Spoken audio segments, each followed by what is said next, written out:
What Should is put up at like the time? some like pictures of naked women. No, this is like the. This is like you want to rip one up real quick? Yeah, we're sponsored by Jameson. Jameson, Proper 12. I never tried Apple. Oh really? I kind of want to try one. Want to try it? Yeah. I'll take a quick shot real quick.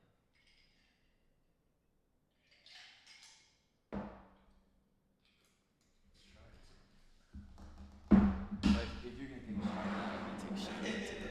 Come on, let's go.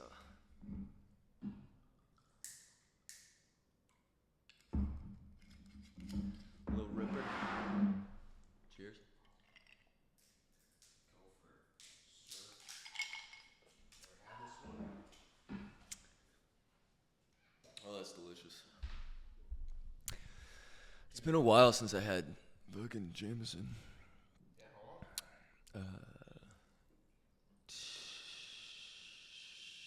Since I was back in Portland, so 4 or 5 months. Oh, wow. It smells like Jolly Ranchers. Does it? Yeah, yeah, it does. Put this one here, actually.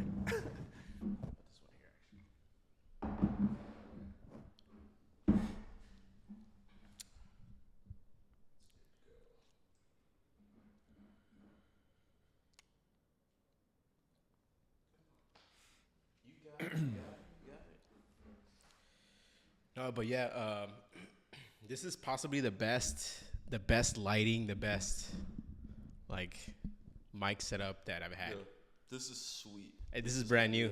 I just got it. Unbelievable. Dude. Like, this is like professional level. I feel like I'm on Joe Rogan. Yeah, we'll get there. We'll get I there. feel like I'm Andrew Huberman right now.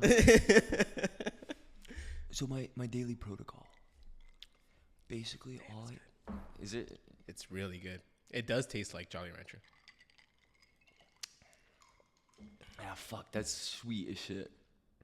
Conor McGregor's on a different level, man. Yeah. He's going off. No, but I mean, like the podcast. This is like the best lighting. This is the best, just equipment. Because I just got these. I wasn't planning on getting them, but they're kind of expensive. That's why I haven't pulled the trigger yet. I need to get 2 more. But 4? Yeah. Who's gonna be on it? Oh, I have like 4 dudes on all the time, every month. That's every crazy. month. And what's the general gist? Dude, the first episode ever, we recorded 6 hours, and it was like I mean, I told him, I was like, we're just talking about random shit. We're like fuck that guy. That guy sucks. That guy from high school. Yeah. Fuck that dude. And I'm like, you can't say that, bro. Oh, you can't say that. And then there was it your buddies from high school? Yeah. Nice. That's who I started it with. Yeah. I feel like everybody's had that thought of like, oh, like I'm gonna start a podcast with my friends, and then it's like, my friends are complete dumbass. Like without fail, they're like the most ridiculous people. Yeah. So it's like I can't like, and also all of the you were like, oh, we're the funniest people ever, and it's like realistically, you're like dumbasses, man. Yeah. And also that like all of your jokes are gonna be inside jokes. Yeah. So it's all like I'm making like some joke about like some girl that I knew like I was about to name drop somebody, but I probably shouldn't. But like like you're just like making some joke about like something that happened in middle school. Yeah, and you're like, exactly. The general audience just doesn't care. It's like just so stupid. But it is funny. I mean, it's a good idea. No, yeah, it's well, there's 2 reasons why I wanted to start this. It was the first reason is because one of my friends, like, he passed away, and it was like we didn't have like that. Well, I didn't have that much like photos and videos with him. Yeah. And he was super cool. And the second reason is like because of that, I want to have everybody on. Like I want to have like my friends, people that I work with. I want to have like my sisters too. All the things that they went through as kids, because I mean I'm like the last. I'm like the youngest, so it's like I don't know what they went through. Like my lifestyle is completely different how they grew up. Totally. And that's the major. I want to get like their reaction and. I think also like every family has to have like a biographer, you know, like you have to like my uncle, like he like does all like the lineage stuff, and he's like, you know, like he showed us all, and like for the most part nobody cared, but I thought it was so interesting to like get to see like, you know, like he traced our lineage back to like, you know, whatever, some person on the Mayflower or whatever. It's just like that like kind of thing where it's like you actually are tied to like all of these people that are kind of just like names and faces and don't really matter. They're like they're actually connected to you in a way. Yeah. And I think that's what I don't have. I don't have like I only have like back to like my grandparents. Right. That's it. But my mom talks about like her grandparents, like great grandparents, and where they migrated from. Like, dude, like we don't have any like information about that. And I kind of want to build it, but I want to build it in like in a certain way of just like videos, like podcasting. So that's. Were you your family, like your sisters and everything, they were born here? Yeah. Okay. Yeah. And how long does it go? Were your great grandparents born in the U.S.? No. They're in Mexico. Okay. Yeah. Gotcha. And then my mom was born in Mexico, and then she came over here. Okay. And then it's been a journey since then. And so your history or like your connection with Mexico is, are you going there like often, or is it? Dude, I haven't been there. You've never been there? Never stepped foot in that country. What? You know what's crazy? I've stepped foot in Saudi Arabia, but not in Mexico. That is so wild, dude. There's a lot of Mexicans over there, right? I didn't see any. But there's a lot of Indians though. A lot. Dude. Well, that's like it's all like the infrastructure that they're building out there. It's like it's all these like I'm not gonna. Are we recording now? Yeah. Okay. We're good. We're going. We're rolling to episode 34 of the Hawk Tua podcast. No, but it's interesting, like the way that you know, like if you look at like the history of the U.S., like it was basically it was you know, like so much of it was built off of like slavery and stuff like that, and then now the West is looking at the, you know, the building of Saudi Arabia, and they're like, oh, like, you know, whatever. But it's interesting to like be like so disconnected from your own history as a country. Like, that's how we built basically everything in this country, and then you know, like that's basically what's going on in the Middle East. Not saying it's right, but I'm just saying that there is like that like hypocrisy and like about everything. Oh yeah, dude. When I went there, and the first day, we couldn't work. So the first day, I was talking to like the assistants, like his personal assistant to the designer, right? Yeah. And dude, it was like he was telling me, he's like, all these buildings are like beat up, and like, but come back in like 10 years, and it's gonna be brand new. I'm like, you're gonna do all this shit in 10 years? How the hell are you gonna do this? All the buildings are beat up. Yeah. All of them.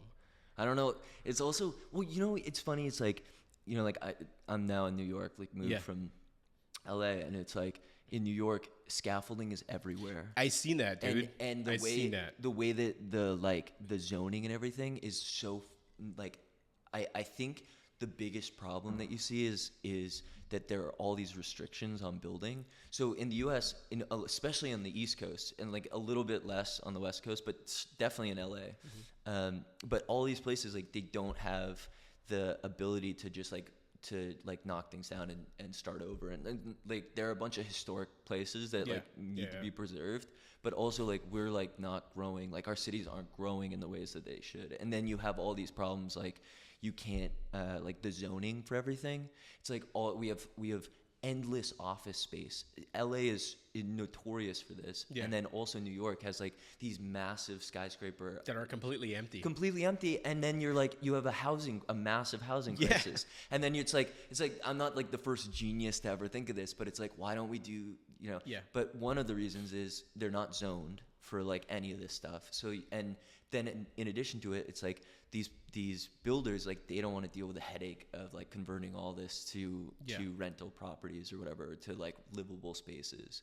But it is really irritating being like, oh, like all these other places are able to build or able to like, a lot of times, like to get back to the scaffolding point, it's like these things are like, they're only here because of these like the bureaucracy and like the restrictions that the city puts on builders and like the actual like owners of the buildings themselves. Like they're like, scaffolding is everywhere because it's connected to unions. And it's like, I'm pro union in general. Like I think organized labor is like a great thing, but it does like stymie growth. Like it doesn't allow for people to like to have like any sort of like ingenuity or like creativity when it comes to like building spaces, and you basically like have to do things exactly the way that the city wants them to be done. Damn, it's crazy. That's wild, man. Yeah, and the scaffolding's such a racket because it's like they basically, you have to do an inspection, say every like 5 years or something. I don't actually know what the number is, but you have to do all this these inspections, citywide inspections, and these companies, they used to do them during COVID. They were doing them by drone, and so they were like flying the drones up, and they were like inspecting these buildings, whatever. That's such a bullshit way to do it. I know, right? Like it's so ridiculous to be like, oh, like like the alternative is like like you actually have like a professional that's like going and looking at. But what the scaffolding company said basically was that exactly what you said. It's like bullshit, and that like there's no way like you can really inspect the building. So instead, they're like, we're just going to build scaffolding. So say you need like an inspection.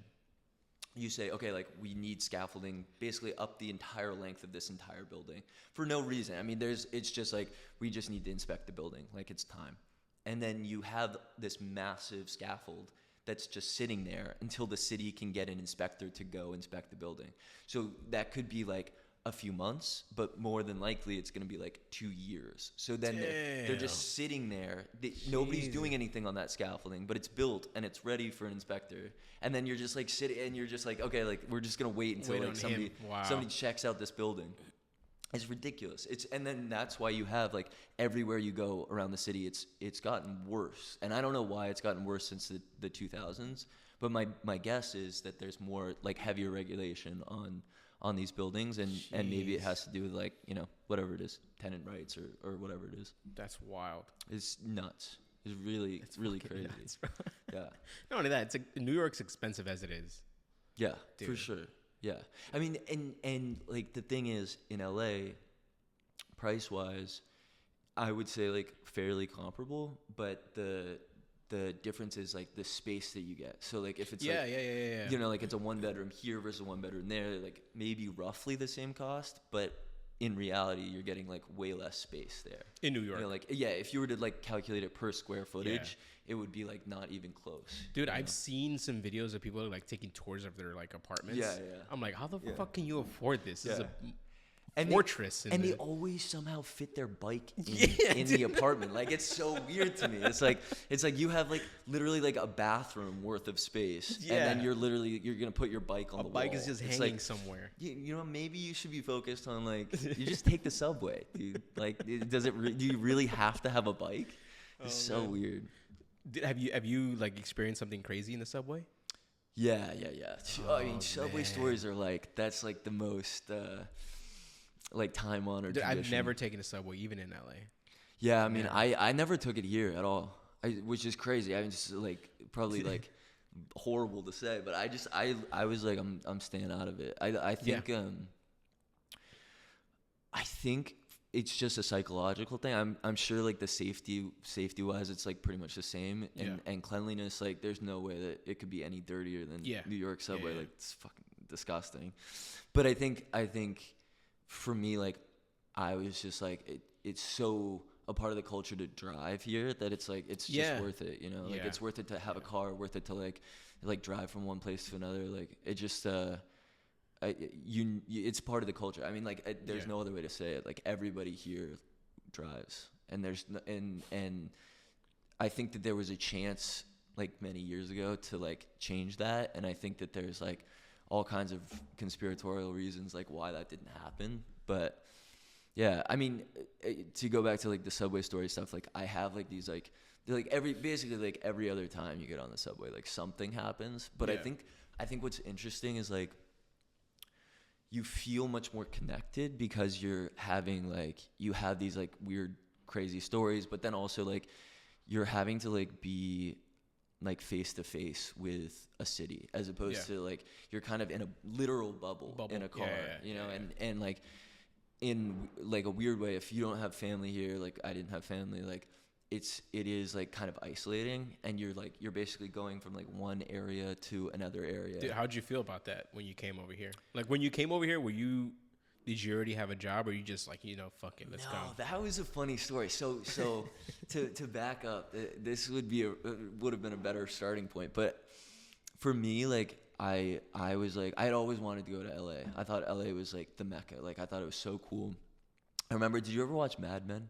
No. Mad Men. So it's not really related, but they're like these, like there are a few episodes where on Mad Men, like it's like the story mainly takes place in New York. Yeah. And then in these like few select episodes, he like goes to LA and he's just like a different person. And he's like, like he's out there and he's like, they're like tripping and they're just like meeting all these people, and he's like going like, and basic premise is like he's like kind of like like he's like basically two different people. Like he assumes somebody else's identity. So that's how I felt about LA. It was like just kind of that general feeling of like, okay, like I'm like I am this way on the East Coast, but like if I go to a different place, and I like I went to Kenya, and I kind of knew better than to be like, oh, you change as a person, because I don't really believe that. Like like I went to a different country for like 6 months, and like that's long enough to like kind of change, and I just didn't change. I was just myself. So I was like, I just kind of felt like I needed to change of scenery more, just for like, I didn't like where my life trajectory was headed. And then COVID, like I just was like, so basically, long story short, I was in a relationship in DC, like it didn't pan out, and I was like, I'm like still in DC, and I have no reason to be here. Like I was working this job, and the job was fine. I liked my coworkers, whatever. But I was like, there's like I could be living anywhere. Like I'm like, it's not like I'm like tied in DC because I'm like doing something related to the government. I'm literally in design. So like I just felt like I was like, okay, like I need to uproot everything. I need to like go have fun, like experience what else is out there, like live somewhere else. And my friends were already in LA. Oh, nice. So I packed up everything, sold a bunch of stuff, and I like started, and my dad gave me a car. He gave me like a Chevy. And I was like, okay, like I have everything I need, and I'm like gonna pack up everything, and I'm gonna just drive across. So I drove from Portland to DC, picked up my friend in DC, and he like came out with me. He lives in DC, so he like he went back after. But we like just went out, did the whole like cross country trip. Damn. And it was I came out here with like basically no job. I like worked at a like a warehouse, like a prop warehouse. When I first got out here for like a couple months. That was like incredibly hectic. It was awful. And then I got this job. Damn. That's wild. Yeah. Dude, that's insane. Yeah, I don't know. I mean, you've never like lived anywhere else, right? No, but I've been thinking about it. I'm thinking about like leaving the state. So I mean, the one thing I'll suggest something, that I want to ask you a question, but like, I think the one thing that you have to remember, that like, it's like, you have to allow yourself enough time to like really get a feel for a place. Like I said, like 6 months in Kenya, like that's a decent amount of time. It's more than a vacation, but like you don't really get to understand a place, like how a place works. Yeah. And like LA for me was like a culture shock. Like the first year that I was here, it was like, just like what's going on, like I like really like it's like I don't get it. Like I don't get like how obsessed they are with the Dodgers. I don't understand like the like dynamics, and like the drinking culture here is really different than it is on the East Coast. Like the clubs and the like everything about it, like it was like, I know it's the same country, and like a lot of people would be like, oh, they're basically the same now. But I think for me, it was still like, it was like all I had ever really known was East Coast. So I think like wherever you go, I'm guessing Austin, because you're a podcast bro. Is that? No, dude, I went to Dallas and like Cisco, and dude, I loved Dallas. Oh, loved it, dude. Where'd you stay in Dallas? Do you remember? It was in Fort Worth. Yeah, I think it was nice. Fort Worth. I'm gonna go there. Well, downtown too. I'm gonna go there this spring for a wedding. Oh yeah. Yeah. Damn. Yeah. Dude, I love Texas. Dude, like, Texas I like fell in love with Texas. It was badass. Yeah. Every time I go, it's a badass time. Yeah. I liked it. I gotta come here. I gotta come and stay for a bit at least. Well, I think like. So I do want to ask you kind of like just like generally speaking, like what are you like looking for in a move, you know? Dude, kind of like a decent space. Like living over here, it's like you're paying for a studio and you're paying like 3 G's. And I'm like, dude, I looked over there. Like when I was over there, I looked for like I was like on Zillow, and I was like looking at studios. I'm like, these studios are sick, man. Like this is like $2,000 for like a nice studio. Like you have a view and everything. And I'm like, this is sick. Yeah. But I was thinking about it. I was like, I don't have anybody over here, so I'm gonna just come alone and just ride with it. Yeah. So, I think, you know, like, yeah. I mean, about the space thing, my cousin lived. He went to Texas State, and so he's like, I think that's right. If I messed that up, that's bad. No, you're good. We can edit it out. But so he was in like outside of Austin, and so it's like not like the city, but it's like, you know, pretty suburban, like not like out in the boonies. And his place was like 2 stories, and him and his girlfriend were paying like a piece, we're paying like maybe like $1,100 or something. Damn. And it's 2 stories. They've got like a bedroom and like an office, which could be like another bedroom. In LA, they would call that like a 2-bedroom. Yeah. But yeah, it's nuts, dude. Like it's like the difference in quality of life. I think if you can manage to make the same that you make here, which is not a given, then you're just like living like a completely different person. You know, like you're just not. It's not the same caliber of life, and I think that's great. Like I think if you can get there and you enjoy, I mean, like it will take some adjusting for you, especially because you've like never lived anywhere else. But I think that would be amazing, and it's Dallas is great. Like I would like fun, highly recommend. Yeah, like I want to go to Austin too. That's one of the places I do want to go to and see if that's even better than Dallas. I'm sure it is. I've only heard stories, but yeah. It's I think it's got a little bit more of an East Coast thing, and this is also like me, just like I've been there once, so it's like I'm not like a travel aficionado, but I do think like for me, like it feels a little bit more East Coast. It's got like a scene in a lot of ways that like I feel like maybe like Dallas, maybe Dallas does, but like not in the same way. And it feels like Dallas is like they love like athleisure there. Like do you know what that is? Like I only know it because of my girlfriend, but like it's like it's like kind of like yoga pants, but like a little bit like more dressed up. It's like like sports bra, like a but like, you know, like a nice looking sports bra. You know, it's like they might be going to work out, but they also like they look could like be those, like going to get drinks. Models, you know? Yeah. Exactly. It's Lululemon like up the ass. It's that everywhere. Not only that, but everyone's a goddamn blonde, dude. Yeah. Jesus Christ, the amount of blondes I see, it's impeccable. Yeah, if you like country girls, that's the place to be. Yeah, those are the best. Yeah.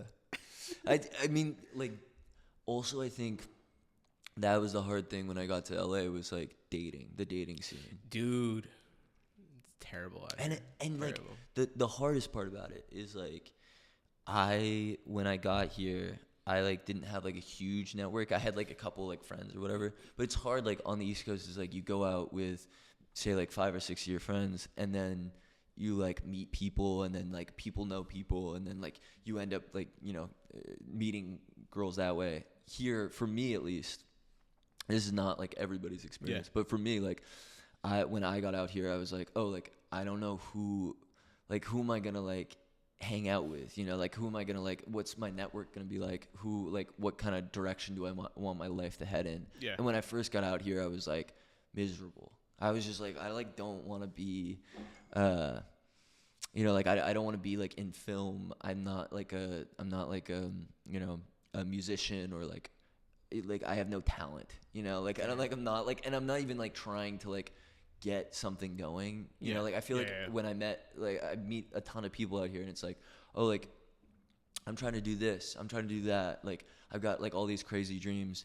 And we had like some friends come from London and they were like, it's like so ridiculous, you know, like it's not like, not that like that's a horrible thing to have dreams, but like just like the amount of like everybody that you meet is like I'm gonna be a movie star, I'm gonna be like, you know, like I'm gonna be like the next great like whatever.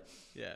And I think for me it was like I like didn't mesh with that culture. I just like to live my life, you know, like, and I like to like have my space and like do whatever I want to do. But like coming here, you feel like you feel like almost like less of a person because you don't have like this like, not just ambition, like I have ambition in other regards, but like ambition to like do something artistic or to like get like throw yourself out there. And I really like, I can genuinely say like I like don't have like a like that sort of plan for myself, you know. But no, I mean same. you have like a similar, like I think your dynamic is like it's more like real world. Like all of these are like kind of like these like general like larger like ethereal plans. It's like, oh, like I'm gonna like, I know somebody who's like always like got a scheme, you know. It's like, oh, like I'm gonna launch a product line or like like a skincare line or like I'm gonna do this and this and this. I think what I respect about you in general is like you like the podcasting equipment, like the stuff that like that you like actually like do something about it, and then you're like, okay, like this is what I can feasibly do, you know. And I think it comes back from like to like the design and like the like what you do for a living. It's like you are like you're in production, you know, like you're in charge of like taking things from a concept to reality. Yeah. And it's, when I first got the job, I was like, this is gonna be fucking hard. And I was like, it's going to be hard. It's going to be long hours. And it was long hours. And once I got the feel for it, I got it down. And I'm like, if I can do this, like I can do way more. Like, totally. Fuck yeah, let's keep going. And it gives you confidence too. Like, dude.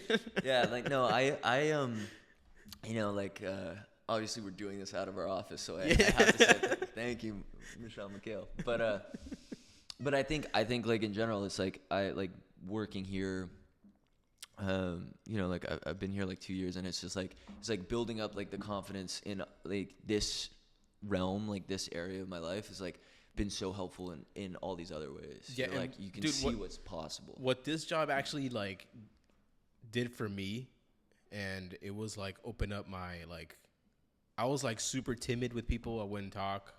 I wasn't like outdoors. I wasn't like none of that. And it's hard because I had to speak to clients. I had to speak to like multiple people, like contractors. And I'm like, I just got to like go with it. Just talk and it's just keep going. And it opened up my character. Yeah, totally. And that's what boosted me way more. And I enjoyed it. I enjoy every part of it. Yeah. It's tough, but I think there's more to it. And I just need to kind of like perfect it in a way.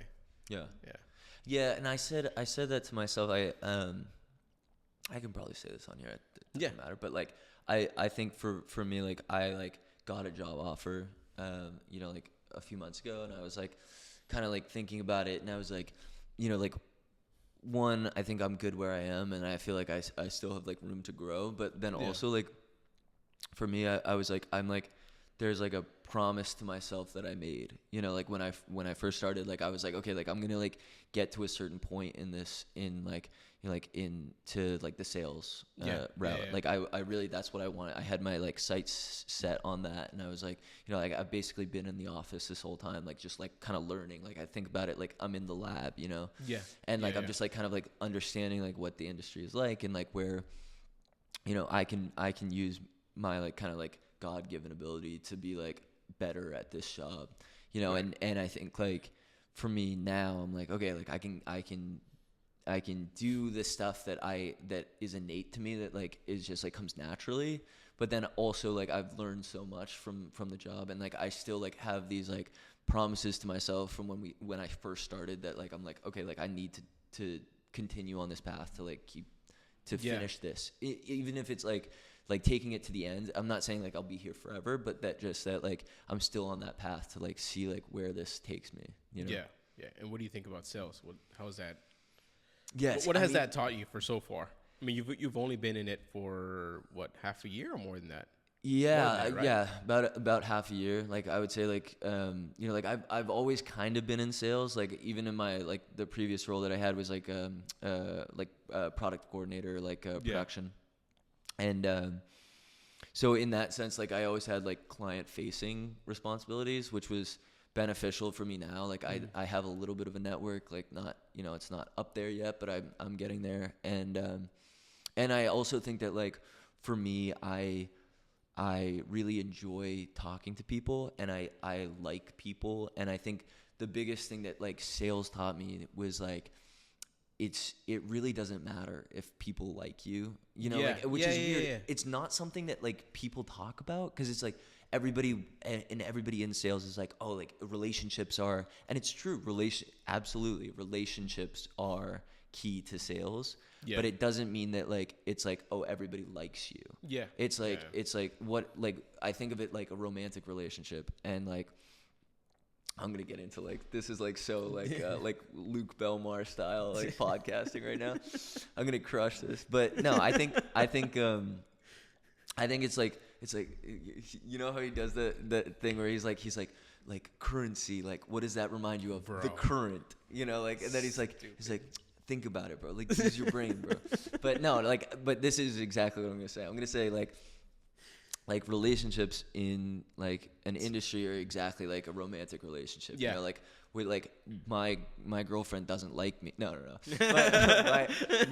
my girlfriend, like she like has this like you know, like she liked me when we first started dating, but like she probably liked a bunch of guys, you know, like, and it's like the same thing for everybody. Like, I think like I liked a bunch of girls, you know, like, and we like went out, you know, like on multiple dates and whatever, but like, that's not why you build a relationship, you know, like it's not built on like, oh, likability or whatever. That's like so fading. It's like, can they trust you? Are you able to if you say you're going to do something, are you going to do it? Are you going to follow up? Are you going to be persistent? Are you going to do all these things? And at the end of the day, like, are you delivering a product that you're like able to stand behind? And I think like for me, like I think learning that it's like, it's more than just being the like friendly face, you know, it's like, it's like, to liken it to my relationship, it's like, you have to show up consistently. And I was good at like showing up these like grand romantic gestures when I was like younger. And I wasn't good at like the day in and day out. And in sales, like it's like when they email you, you need to email right back. And if they text you, you need to text right back. And you just need to be like, you need to be You're working at all hours, you know? Totally. And in the same sense, like, you know, like somebody from like a different, you know, like a different line of work would look at that and be like, you're not doing anything, you know, this is like, you think this is working, like try like grinding it out like 10 hours a day, like, you know, doing AutoCAD or whatever it is, like accounting, you know, like, and, you know, for me, it's like, I like what I do. I really enjoy it. So like, I don't feel like it's like that strenuous, but at the same time, I'm like, there is like an energy drain that comes from kind of like serving people all day, you know, like you have to like relinquish a little bit of your own power and pride to be like basically like at this person's beck and call all the time. Yeah. That's how I was when I started with Wired, and I was like texting everyone, and showrooms would call me at like 5 a.m. I would answer, and I'll be like, this is kind of draining. I'm exhausted. And I'm like, I'm not even in sales, man. But I think. And now I'm at this point that I can do it without even like skipping a beat, and I'm just like on the go. Yeah. And I feel like I can do sales, and I kind of want to talk to Michelle about that. Because I know so much about the product, and I think I can sell it. Yeah. I think I have that ability to sell or even do more here. Yeah. And I would say like you know, like you played sports growing up, right? Yeah. So like what'd you play? basketball, soccer. Yeah. So perfect. Like basketball, it's like your coach is like always. I feel like it's like always saying like, oh, like the kid with talent is gonna get beat by the kid that like tries the hardest, that like works at it, like works his ass off, and like does all these other things. And I think that that's just genuinely true. I think like obviously the people that go to the NBA or whatever, they're like the like few select that are like insanely talented, but also are like working their ass off. And I think in sales, it's like, you know, like I think have like a personable, like you're able to connect with people. Yeah. Which is great. But like you also have like come from a production standpoint. So you know, like there are certain people like my boss, like I'm not gonna say names on here, but like my boss is really personable. And she's also like diligent about like following up, you know, like, and that's just like natural to her. Like she's like very like she's just extremely funny, you know, and then she also has like the like you know, like that consistent work ethic. And I think like that's basically all you need to have in sales. But I think it's more important to have that follow up, to have that drive, to be like determined, which you have in spades. Like you were like, so you're the most determined. Like, have you told that story about like how you got this job on the podcast? No. That is a great story, dude. But that's like, you're so determined. You're so, but you got to tell that. So when I got this job in the beginning, I got it from Arvin. You know Arvin, right? Yeah. So Arvin recommended me, and I started working at the warehouse. And I think 2 months in or 3 months in, the inventory guy, he leaves, and I start doing inventory, and I refined inventory. I like built a smart sheet. I knew everything about the company, right? All the parts and everything. So I did that for like maybe 8 months. Between the 8 months, on my breaks, on my lunches, even when I went home, I was drawing like lamps. I had like 12, like 15 drawings for like lamps. Yeah. I didn't think anything of it. I was like, fuck it, I'll just do it. And that's the way I was with the pornography. Just drawing. I go home and I think about it. It's an addiction. And I meet Sarah, which was it was Michelle's assistant, I think. I think it was his assistant. Or I don't know her at all. Well, she was here. I think it was way before you. Yeah. And I met her, and I told her, I was like, hey, I have some drawings. Can you show them to Michelle whenever he has a chance? Like, he's like, yeah, I'll go up to him right now. And I thought she was like bullshitting me. I'm like, she's just saying it just to like get off her back. Yeah. And within an hour, she's like, come up. He wants to see you. And I was like, oh shit. So I go like I'm speed walking towards office. Yeah. I'm like coming up and I'm like, oh fuck, what am I gonna say? What am I gonna do? And the first thing he says, he's like, you drew all these? I'm like, oh yeah, like I drew all these. I also work for Rodrigo, which is his landscaper. That's what I did before coming over here. And he's like, oh shit. And he calls Charles, and Charles comes in, sits right next to me. Michelle's right here, I'm here. Charles is right here looking at my drawings, and Michelle's like, this guy is gonna be a project manager starting tomorrow. And I was like, shit. And I was like, fuck, what am I going to do? And I get settled in with Renzo, was a previous project manager that used to work here. And he tells me within like 2 weeks, he's like, hey, man, I just put in my 2 weeks, but I'm going to teach you everything, how to do it. I'm like, oh, fuck yeah.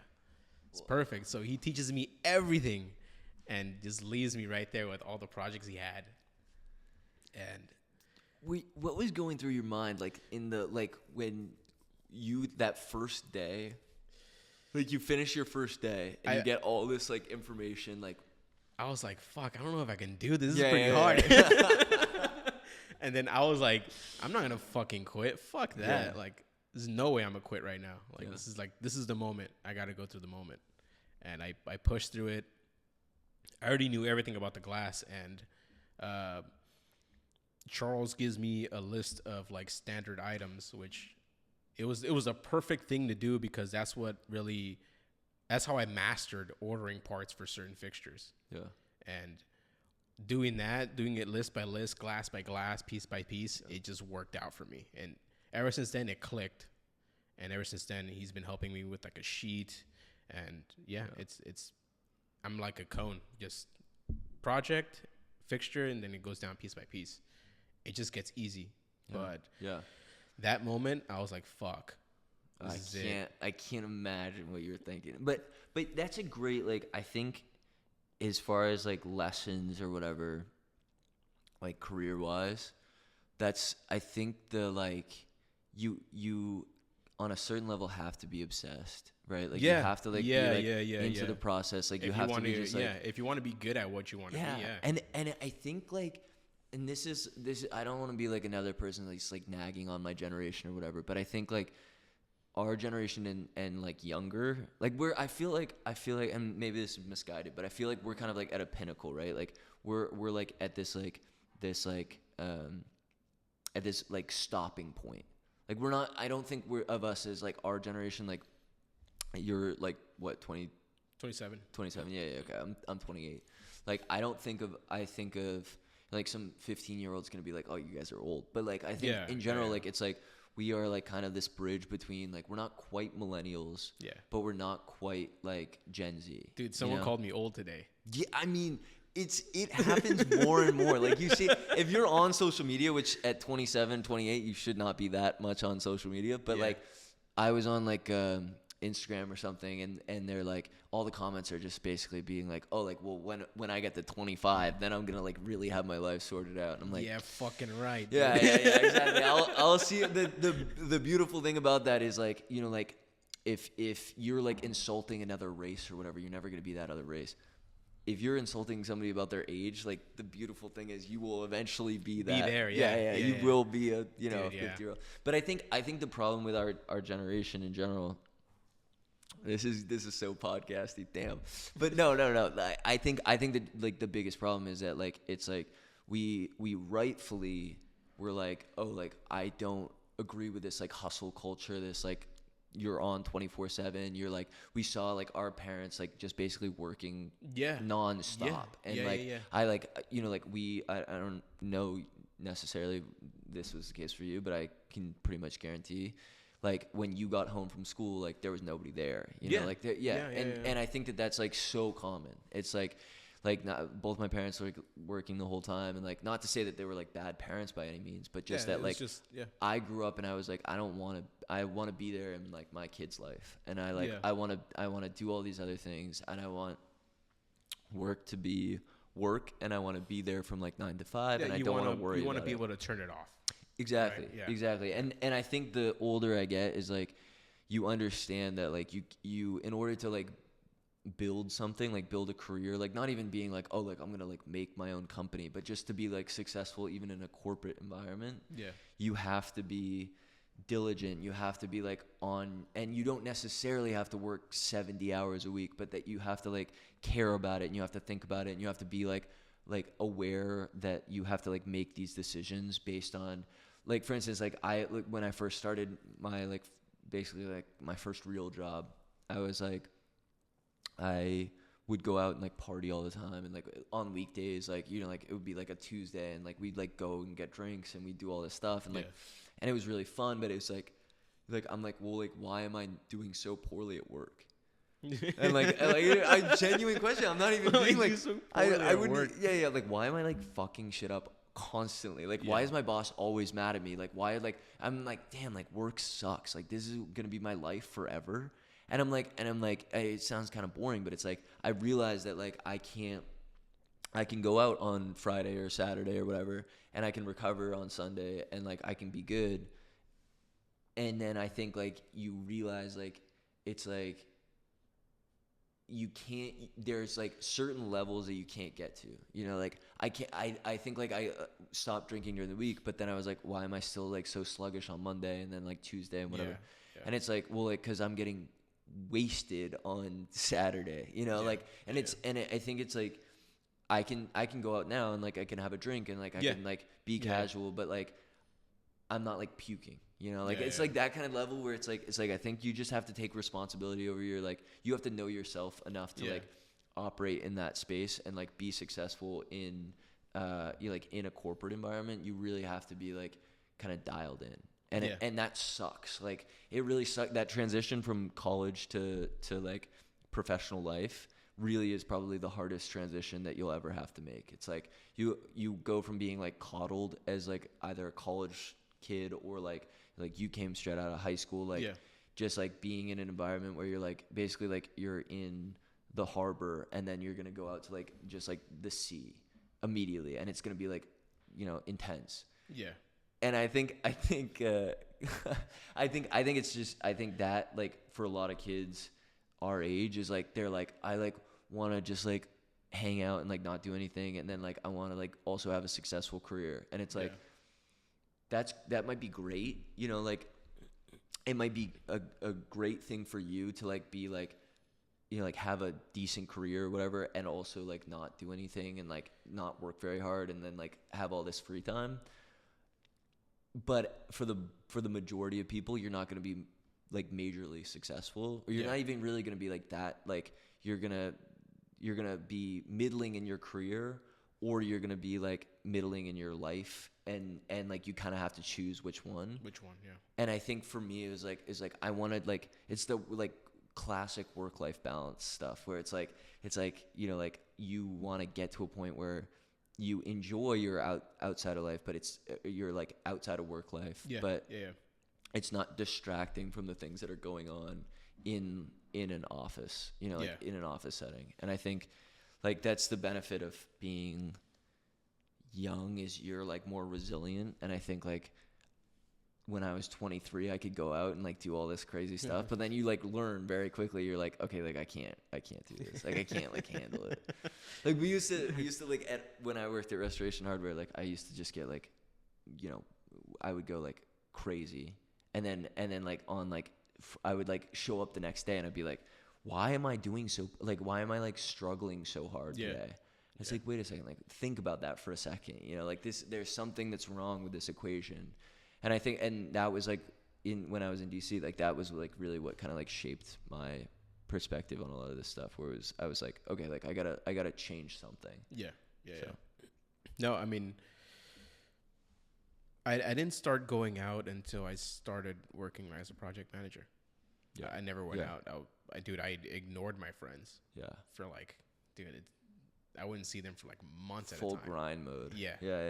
And until I got this position, I'm like, okay, now I can start fucking around. See, and I think there's got to be like an in between, because you can't be, your other parts of your life are gonna suffer.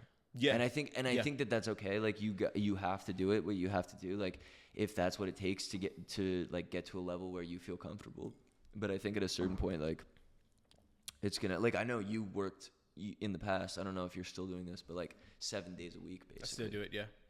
And it's, I think, you know, that's not a problem that a lot of people have, where it's like, I think most people I meet are like the opposite. They like want to work 3 days a week. And it's like, you shouldn't want to, you should want to work enough where you're fulfilled. And I get that, but like, and some people are fulfilled at 3 days a week, but like, I don't have that, like, for me at least, it's like, that's like, it's lazy, you know, like, and maybe that's like an ingrained problem, like some sort of like capitalist delusion. But I think for me, it's like, I don't want that life, but at the same time, like, I don't envy your situation at all, dude. Like, I want my weekend. I want my like space. I want to like go out and like not feel guilty about it. And like, I don't know, like, how do you, I guess my question is like, how do you mentally prepare yourself for each week if you're just like always on?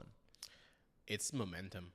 It's all momentum. I get up. It's in the morning. I like, fuck, I gotta go to work. And then once I get up, I'm like, okay, let's go. Let's keep going. I'm rile myself up and just keep going. But I mean, I still enjoy all the things that I still do, because I manage my schedule. Like on the weekends, I work from 5 in the morning till like 2, and then things don't really happen till like 5 in the afternoon.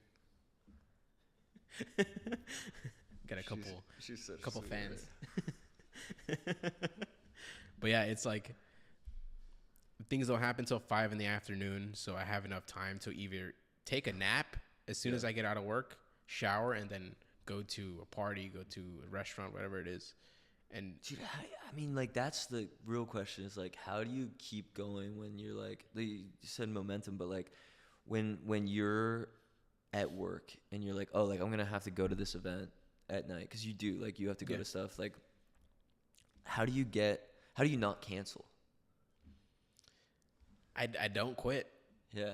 I tell myself, you're not going to cancel on this person. Yeah. Because they're committed to you, and I'm going to commit to them. So right. I have to stay on edge. Yeah. And that's kind of the thing that I learned from Michel, where I seen his schedule, and he works by the calendar, and I try to do that too. Yeah.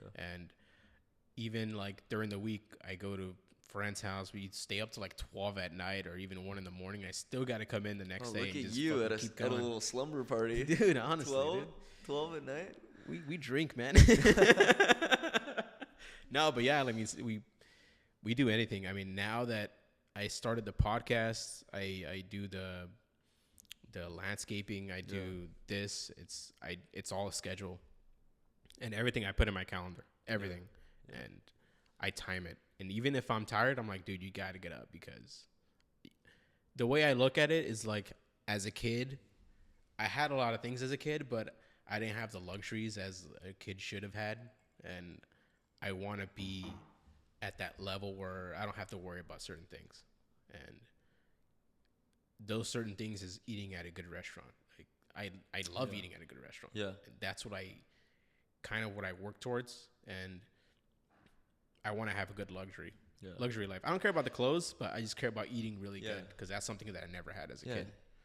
Yeah, that little fat ass version of you as a child bro. Is like that. It's like, I mean, dude, I was getting fat, man. I weighed like 210 pounds. Holy shit! And I was like, all right, let's you gotta work out. So my question is, like, do you think that growing up in LA shaped any of those, like, sort of like the like desire for luxury?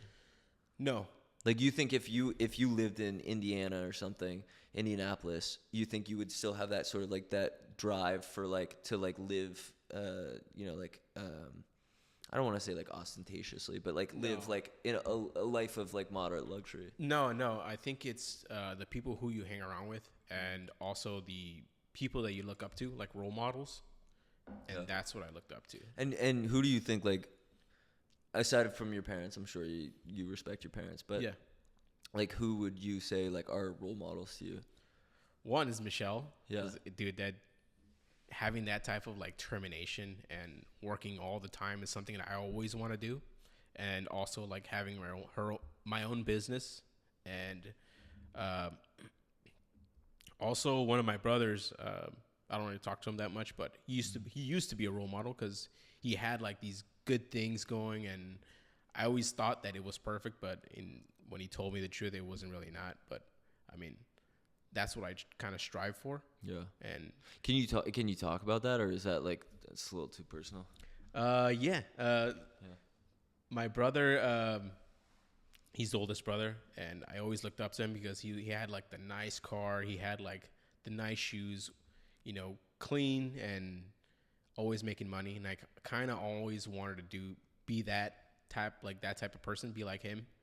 But like, it's been a year since that relationship kind of faded away, and I kind of haven't spoke to him in a year. So I mean, and was there like a reason that you? It was more of like, it's gonna be like a stupid reason, but I took it personal because I used to always talk to him, and it was like his daughter had like a 15. And we knew that he was planning it, and he was telling me about it, and then I was waiting for the invitation. Wait, is that 15? Is that the big one, or is it 16? 15 is 15, the big quinceañera. Quinceañera, yeah. Okay. So that happened. That was another big LA culture shock. I was at a park. No, I mean, not like quinceañeras, but I was at a park, and there's like this row of like young looking Mexican dudes, and they're like I'm like, why are they standing in a line? Like, what is going on? Yeah. And they're like, I'm just like walking with this girl, and they're like, they step out, and they're playing, that Ed Sheeran, like, oh, I fall in love. Oh yeah, you know, yeah. and it's like a Mexican version of that, like a mariachi band style version of that, like no words or anything. It just starts blasting from the speaker, and this like girl comes out from the back of them, and they lift her up like in this like cradle, like that, like all the dudes like kind of lift her up, and they like do this like whole dance, and they're like stepping around. I'm like, what? I'm from New England, like there's like nothing that even remotely exists like that. There's not like, if you like sing too loudly in church, you're like get like kind of frowned upon or whatever. This was like mind blowing to me, and it was in public, you know, like it's in a park. I was like, what's going on in LA? What's happening? Dude, yeah, that's a big thing. But it's so cool. I mean, it's such an interesting, and then when it happens for like your relative, like that's like a huge deal, right? Like you have to like, deal. Yeah. So that's when everybody in the family like pitches in. Like monetary, is it like money? Yeah, money, man. Like Jesus Christ, you guys are crazy. And so then he like didn't reach out to you or whatever. Yeah, so he was talking about it, and as soon as I already knew about the date when it was gonna happen. Yeah. And I was waiting for it, and and then the day before the party started, he invited me, and I'm like, the day before, like really? You had like months to tell me. Yeah. And I seen the message, I was like, oh, you're just doing this out of like obligation. Yeah. But that's so interesting. Like, what do you think? Dude, when that happened, I was like, fuck, this is like kind of fucked up. Like, I feel like you're doing this because you felt bad. Right. Not because. But then why that? Like, why did it get to that point? Like, why did he feel like he was like, had to be obligated to invite you to this? That's a fucking golden question right there. That's, yeah. I wish I knew, but yeah, it sucks that it ended that way. But, I kind of like shrugged my shoulders. I'm all right. Fuck it. It is what it is. I'm not gonna let him affect my life, and everything's got to keep going. I'm a fucking grind. Totally. And I've been hanging around with my other brothers. Super cool. Yeah. And we just still shoot the shit, and that's something he's missing out on. Right. It's his loss at the end of the day. Like I think generally speaking, like you like make a decision in your life, like what's important. And I think that was like something that I struggled with before. It was like, it's like you know, the idea of like square peg in a round hole kind of thing. Like you want something to work out so much. I did this with relationships. I did this with family. I did this with like jobs, you know, like everything. And like you get to a point where you're like, oh, should we take a smoke break? We should. You want to? Yeah, we could. Yeah. All right, I got an hour. Let's do it. Yeah. Let's go. Whenever you want to stop, just let me know. You ready? I'm ready. All right, I'm back. We did it. We did our little smoke break. I'm ready to go, baby. What was I saying? Oh, relationships, everything. I think you know, like you get to a certain age and you like realize like you're in charge of everything, like which is like a beautiful thing and also very scary. It's like you're like, I control what I'm allowing to be around me, and like I think with people and with like your jobs, it's like if this isn't like, I don't want to be like as like black and white. It's like, oh, like if I'm benefiting from this, then I should stay in it, because I don't agree with that. But like large scale, like are my relationships symbiotic? Like, am I benefiting my friend's relationship, and am I also like being benefited by having them in my life in some way? And I think like there are certain relationships in my life where like I like kind of had to minimize them, and it really like it relates back to this idea of like you're kind of like the master of your own universe, you know, like, and you have to be conscientious about like the fact that like everything you do, or like every person that you like center your life around, is like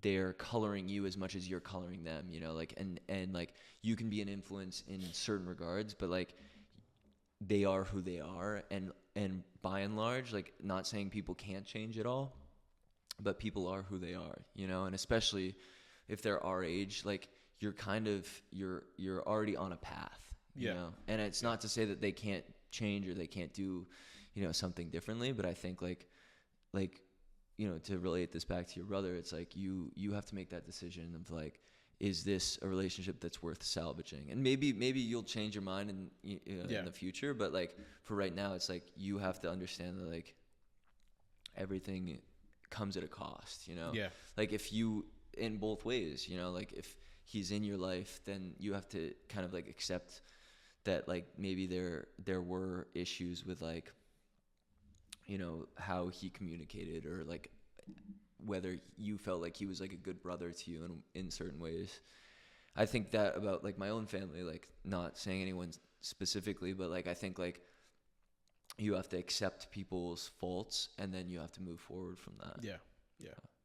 And I don't know. I mean, I don't know about your experience, but I feel like personally, like I have had like a bunch of instances where like I'm like, okay, like my life is better off if like this person isn't around me.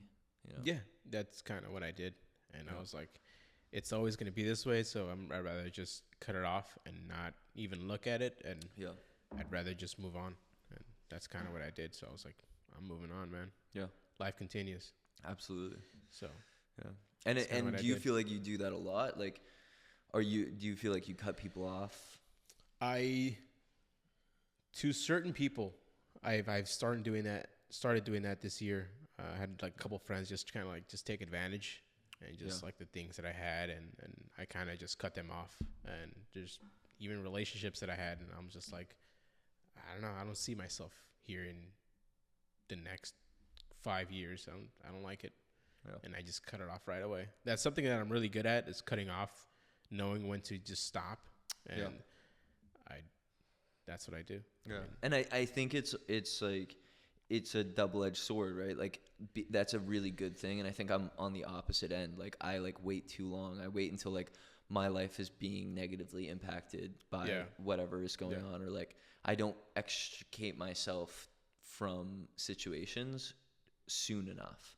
But I think that it can be a negative. Like I have people in my life that like I think remove themselves too soon, or like they like cut people off too quickly, or like they make these decisions. And I'm not saying that you do this, but I think like they're like, just my philosophy in general is like, it's just basically the same idea of like the work life situation. It's like you always need to like maintain that balance of like, okay, like I'm protecting myself, I'm protecting my heart, like my like, you know, like my being, and then also being on the other side of it being like I don't, if it's not necessary for me to like make this decision to be like remove myself, then like let's see what happens, you know, like if I feel like if my friend has like a good heart but has messed up a lot, like I won't remove them, you know, like I won't I want to be, you won't give up.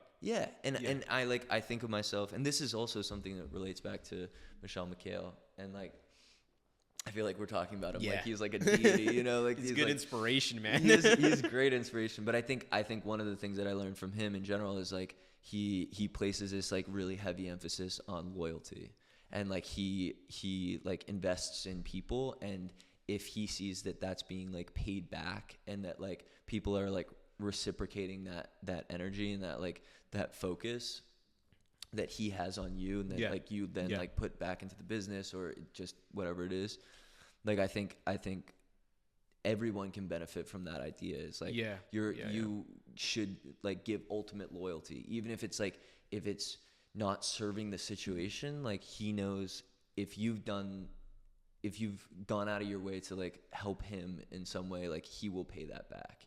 And I think that's like a good business lesson and personal lesson, is like you need to be a man of your word, and you need to like your reputation is like the biggest entity, you know, like that's like all that really matters in the end, is like when people look back on you as a person, like not saying like, oh, like you died or whatever, like just like I'm literally like, you know, like months later after like they had like a business dealing with you or whatever, do they feel like they're like you were treating them honestly and respectfully, and like that like you're like ultimately like a good person, like you should have basically almost all of your relationships end in that way. Yeah. And I had like so many, like, especially romantic relationships, like so many chaotic things where like I just didn't treat people the way that I think I should have treated them. Like I have a lot of personal regret around that. Oh yeah. And I've tried to be like, that's been my one thing is like I've tried to be like I've tried to be like as like kind and open-hearted and like genuine with everybody that I meet, and giving people the benefit of the doubt in a way that I don't think that I did in the past. Yeah. No, yeah. Back then I used to be an asshole. I used to be a complete asshole. And I'm kind of like changing, and I'm like trying to pay that back.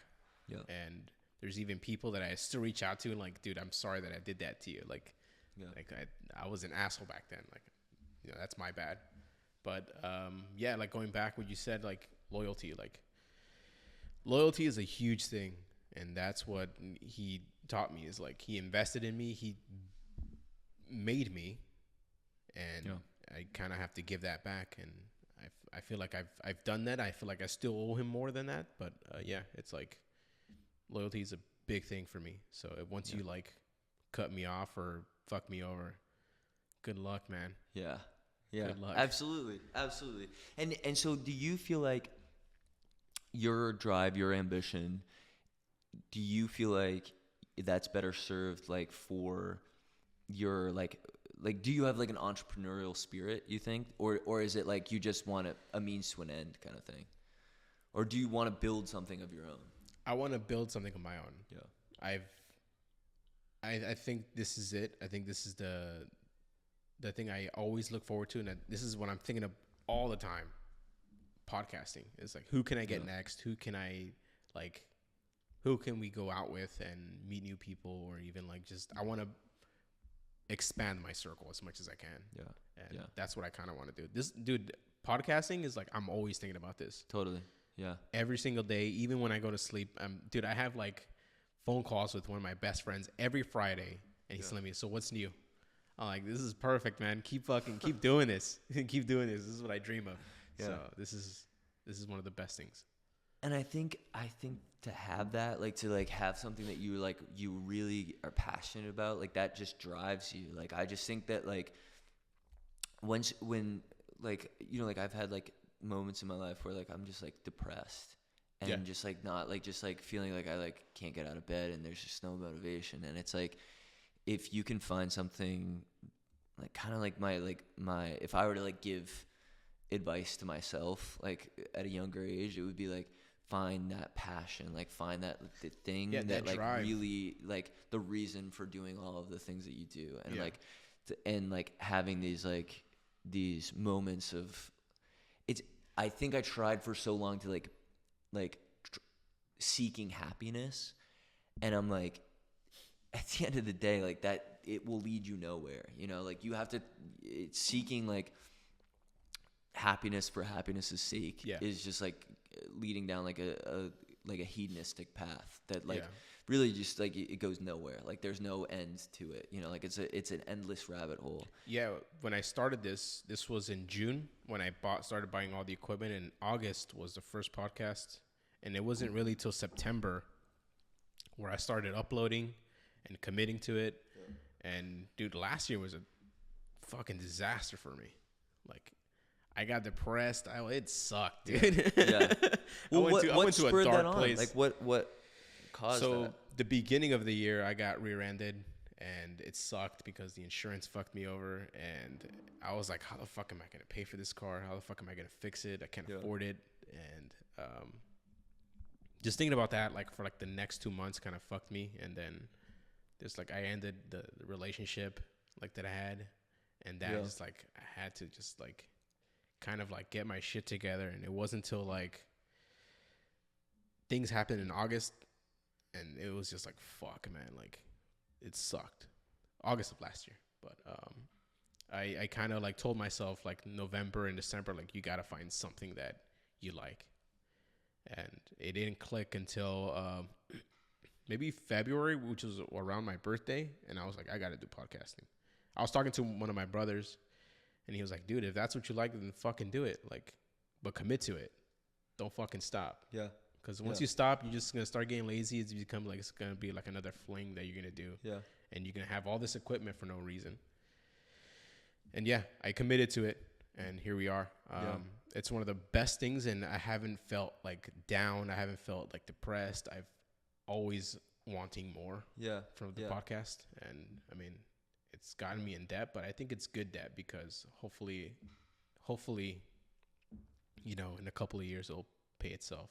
I think it's paying for itself because, dude, ever since like talking to people, like one of my friends, I haven't seen him in like 13 years.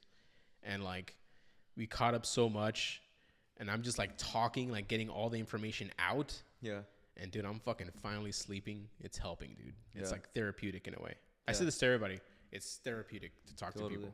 Totally. It's one of the best things. I absolutely agree. Yeah.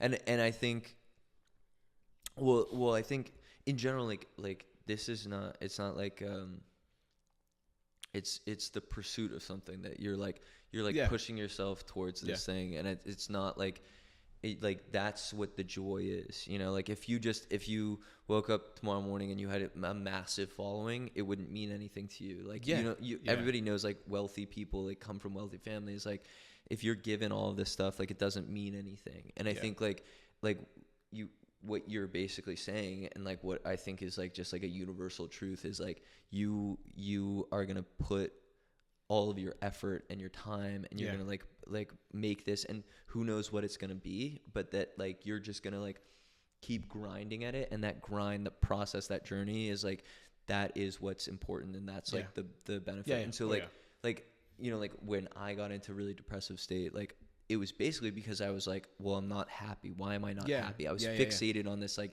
my emotion, like I'm not like happy about like where I am or what I'm doing or whatever. And it's like, you're really only, everybody's like, oh, like you should multitask. You're like there's an obsession, especially in like today's culture, like multitasking. But functionally, human beings are like supposed to be doing one thing. Like you have like a one-track mind. And if you're focused on your own happiness, then like that's going to be like the you know, like you're always chasing that rabbit down that hole, and like you can't ever focus on like what's in front of you or like what's like, you know, like currently going on. It's like you have to be obsessed with the process of the things that you're doing, you know, and like that's like the beauty of what you have with podcasting. And like I think like it's exciting, it's exhilarating to be like in a like the journey, the beginning of the journey. No, it is. I think I'm experiencing the best parts of podcasting. And catching up. Like I said, friends that I haven't seen in a long time, friends that I haven't like talked to. There's people that I'm reaching out to, like building their relationship again. And that's like kind of like the best thing that can happen to someone, to just, you know, start again and fucking meet new people. It's the best part. Yeah, absolutely. Absolutely. Yeah, no, that's great. And it's also like it life, you know, it is about like connecting the network, and like you're like, even if it's like, you know, like from a financial standpoint, it's like this is an investment, like a financial investment. It's ultimately like more than what like the money that the podcast brings in, or you know, like what you're gaining back on a monetary level. Like you're also just growing. You're like, as a person, you're like, this is like something that's like furthering you. And you know, like as far as a monetary value, like you don't have to think about that sort of thing. But you know, like that might be further down the line. This podcast is sponsored by Blue Chew. Dude, I wish. Yeah. We'll get there.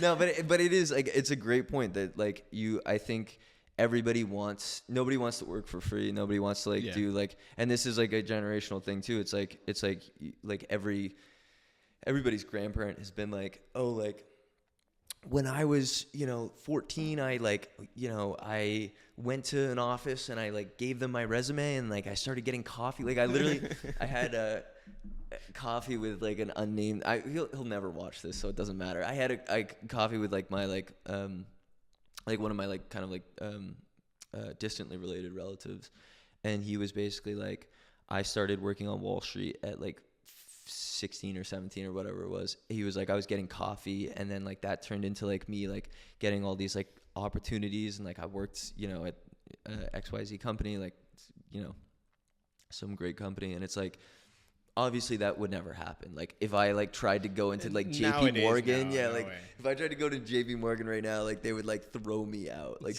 physically throw me out.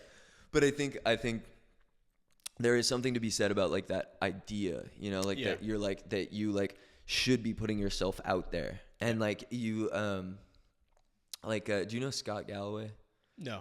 Scott Galloway is like, he's like he's like a professor, but he like built a bunch of businesses, and his whole thing is like basically just that like you like should be out in the world 90% of the time. You know, like he's like you should be at your apartment like to sleep, and you should be like every second, every minute that you're like not out. You don't have to be working that whole time, but that you're like you should be building your network, that you should be like, you know, like experiencing life, that you should, there are all these things that you're missing out on when you're like at home.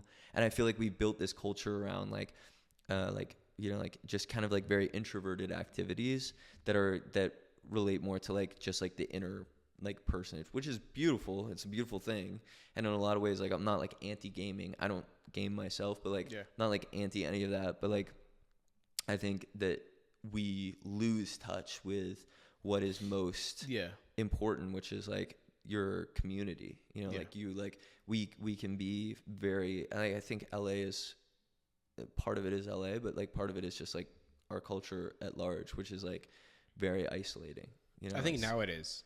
Totally. Now it's totally. Isolated. Yeah. But if you compare it to the last generation, like our parents' generation, it's like it was not like that. Like not in the same way. Like and that's like a huge problem. Like we have to personally rectify. You know, like you have to go out of your way to be like, okay, like I'm gonna go, like you said, like you're like, I'm gonna like push myself, like after work I'm gonna go get drinks with my friends, I'm gonna go do like these things. And it's like there's always gonna be that pull to be like, I could just be like watching like TikTok at home exactly. or whatever. Yeah. And do you feel like your friends are on the same trajectory that you are on? Yes and no, because this is like the first path that I've took, and I'm just taking my friends along with me, and I'm enjoying it. I hope they're enjoying it too. Yeah. But one of my other friends is building a clothing brand, and I hope he does the same thing that I'm doing, just pushing it and grinding all day, that's what I'm doing, is fucking grinding. But yeah, I haven't really spoke to them about that, about like see what they really want to do. And I kind of just been pushing the podcast and just talking to them, just shooting the shit. But I've never spoken to them on a level where like, do you enjoy this? Like, if you don't enjoy this, then I feel like I'm pushing you, and I don't want to push you the wrong way. Totally. And I feel like I do need to talk to them about that. And I think, you know, what's hard is like male friendships are like a difficult thing with that, you know, like it's like, it's hard. Like, I think like women are just like better at being like, oh, like just talking like openly and honestly, you know, like, and like I see like my girlfriend with her friends, like they can just like be like much more like, oh, like I'm doing this and like whatever, like, and just like not worrying about like what the person's gonna think or say about them or whatever. And it's like, I think like being like emotionally honest, or like, by emotionally honest I don't mean like, you know, like super in touch with your feelings, but just being like, okay, like I'm like doing this, and like you, like, at least for me, like I'm like, oh, like my friends are like gonna judge me for whatever. And I think getting your circle, like that circle is important, where you're like, I like feel supported. I feel like they're like, they trust me and I trust them. And like, I can tell them like, this is like podcasting is important to me, or like, you know, whatever it is, like the clothing brand is important to me. Like being in that space, that headspace of like, I'm like, everybody's kind of supporting each other here. Yeah. I think that's hard to find. It's not easy. No, I try to do that with one of my friends, where it's like, if he's aiming towards a certain design, and I try to put in my 2 cents and be like, I can do this too. I got the iPad and I draw too, and I try to help him with the designs and see what he likes. Totally. And hopefully he likes certain things, and hopefully one of our designs hit, you know? Yeah. And from there we just grow. Right. Yeah. You're kind of building a team in a way, right? Absolutely. Yeah. Absolutely. Yeah. And it's also like the thing about life, it's like in general, like you like have these like plans or whatever, or these ideas of like how things are going to go. You're like, oh, like the clothing company is going to be successful and then we're going to take it to this XYZ level. But it's like you just like we said, like addicted to the process. Like you have to be like, you have to enjoy actually doing the stuff, like doing the, you know, like the making the drawings, making the, you know, picking out the material, like all that stuff. Yeah. And like that is what drives you to like, you know, like to further yourself or like to like further the business.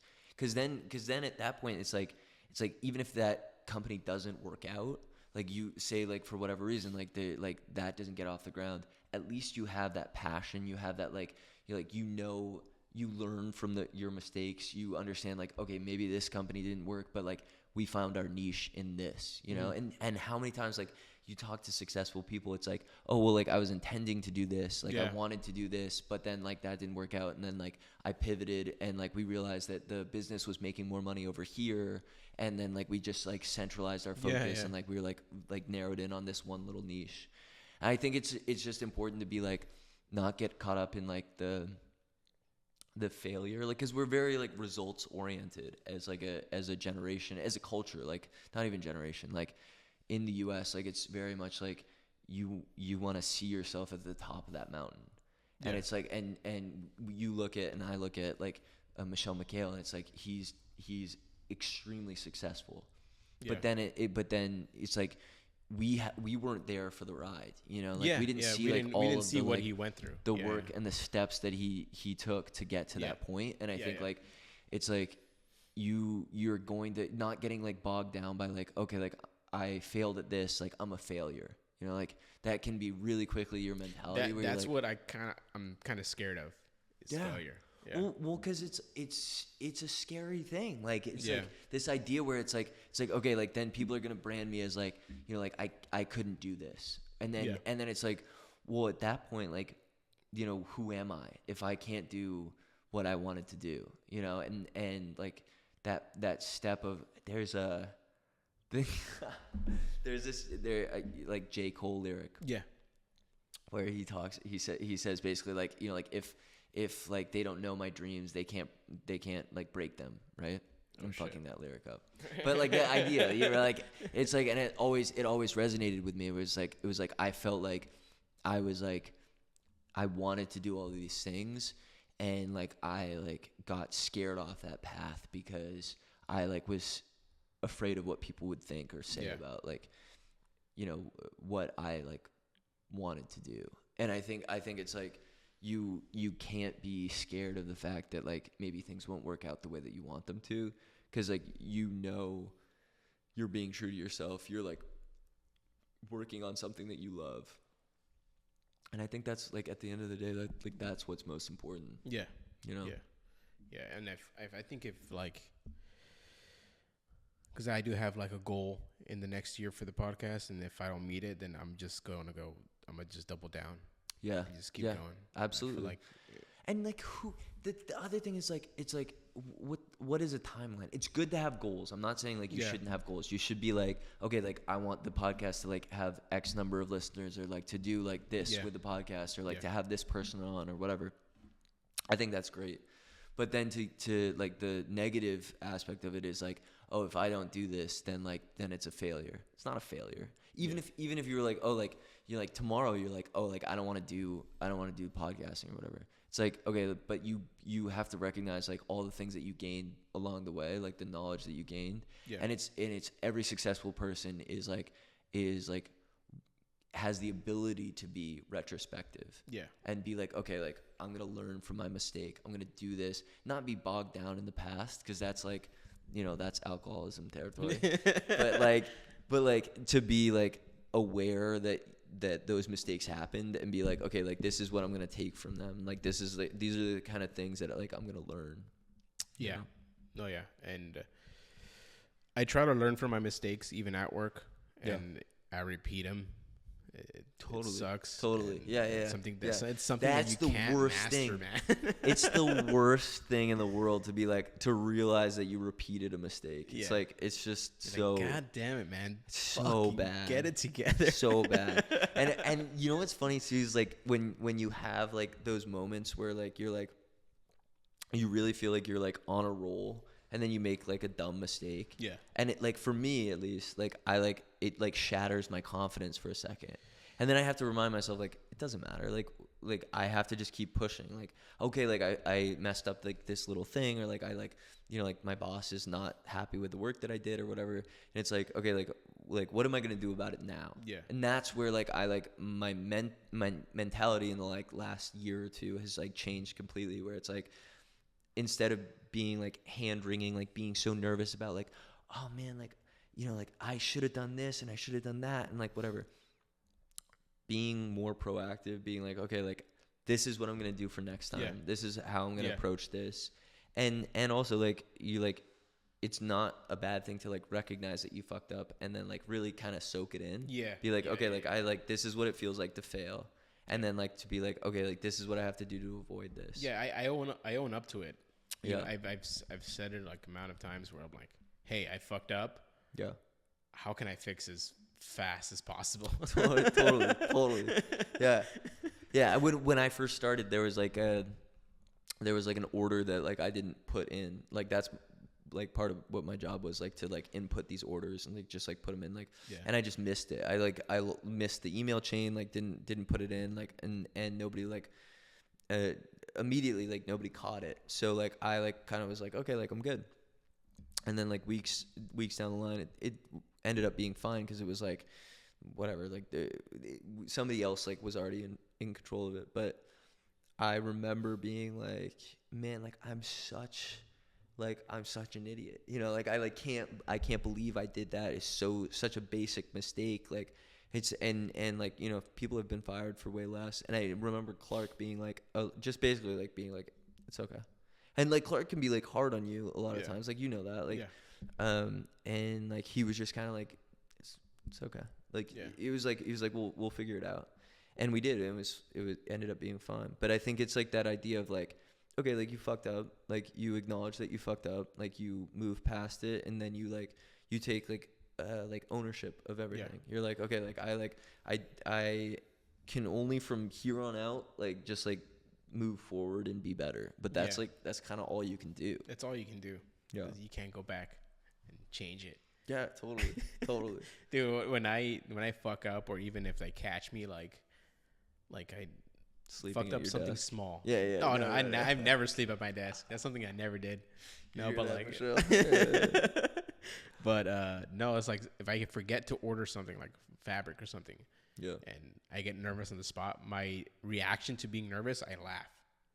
I've noticed that about you. That's so crazy. But that's a great response. Yeah. Because people love that. I do that all the time. Like, not so much like when I like fuck up, but like when I'm uncomfortable or like I don't know what to say, or like say like somebody says something to me and like I don't even hear it. I'm just like, yeah.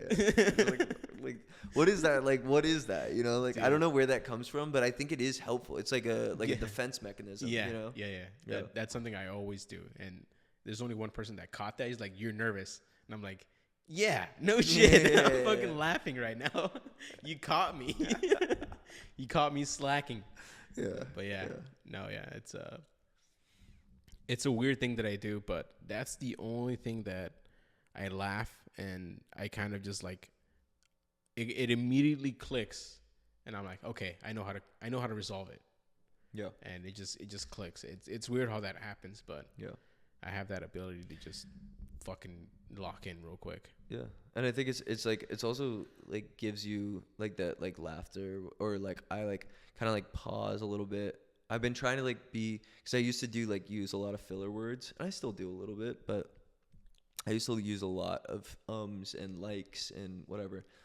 And I had to be really judicial about saying, I'm not going to do that. Like, I'm not going to put this into my vocabulary. I'm not going to allow this to be how I communicate. Yeah. But at the same time, what it was facilitating was it was allowing me to be like, think of an answer. Yeah. And I think you have to realize, like, and this is not to say laughing is fine. Like, nobody cares about that. But, like, I think, like, when people struggle with saying, they struggle with silence, and it's this, and I have this to a millionth degree. It's like, I struggle with allowing silence to happen and sitting in it and being like, okay, like, I'm comfortable. Yeah. And I think that's an important, like, such a good skill to have, is to be like, okay, like, I'm okay with if I'm not taking control of the situation, letting it play out how it wants to play out, and people respect that, you know? Yeah. No, yeah, it's I feel like if they like I said, like, if they catch me, like, if I slacked off and I didn't order the part, and they said, "What did you do?" and I stay quiet, I feel like that's super awkward. Yeah.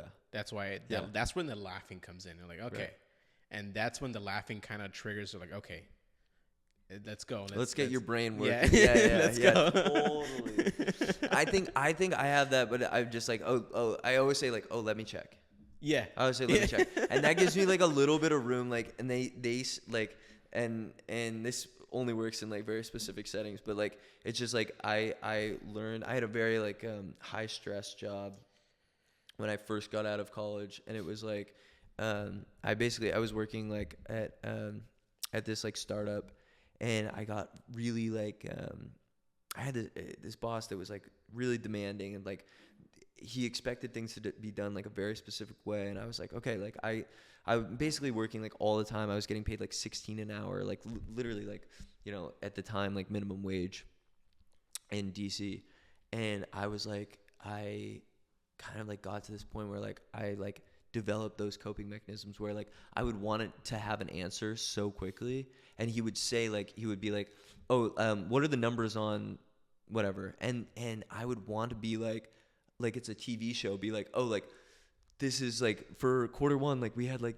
you know, this happened or whatever, and like, human beings can't do that, and I think, like, you can't be you're not a computer, you know, and just being like, okay, like, let me check, like, I'll figure it out, like, being, like, very assertive in that way, where it's like, they can trust me to find the answer to this, but maybe I don't have the answer right now, and then, like, following up on it. It's like, that's what I learned. Just, like, when I was so nervous, and, like, when I first started there, I really felt like I, like, had to know exactly what he was talking about, and I had to have the figure in front of me, and, like, I had to have all these things, and nobody really expects that. Nobody, like, they just want to make sure that you are aware, that you're, like, have some acknowledgement of like, what the issue was. Or that's kind of how the question was. Project management kind of sorted out in a way. Yeah.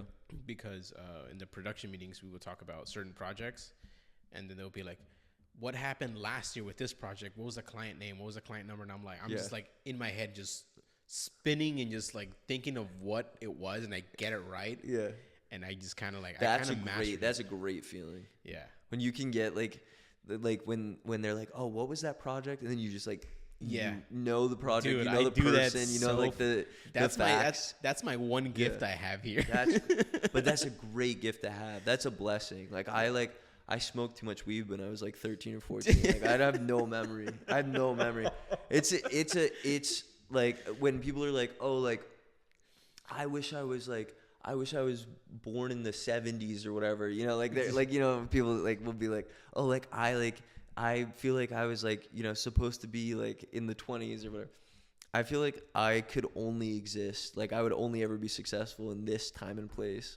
And, like, I mean, there's some sort of, like esoteric BS that's associated with it, like, just, like, a, like, general spirit about it. But I think, I think also it's, like, I, like, physically can't remember shit, and if, like, I don't have, like, a computer, like, if I don't have, like everything, like, written down, like, I can't, like, access thing, like, in, like, 5 seconds, like, I wouldn't be able to function, basically, which is a problem. I'm not saying this is, like, a good thing. I just don't, like, I don't know how I would, like, especially in a work environment, like, how I would be able to do anything if I didn't have, like, a physical copy, like, representation. I kind of have, like, a photographic memory. I can remember that certain shit.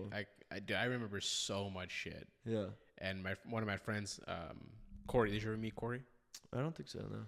So we had this conversation. And he was trying to guess my birthday, and I'm like, dude, I know everyone's fucking birthday. Just fucking test me.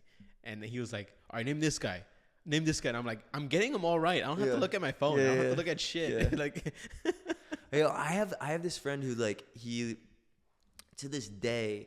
And I think this is like maybe this is like evidence that like some of like the reasons that I have like memory issues is like I think we like do like we write everything down, like we like I like have everything on my phone, like I don't have to memorize anything. Like when we were growing up, like I had like a phone pretty early on, and like like my parents gave me like some like flip phone or like just whatever shitty phone, and he didn't have a cell phone growing up, and he like had to just memorize numbers. Everyone's phone numbers. Yeah.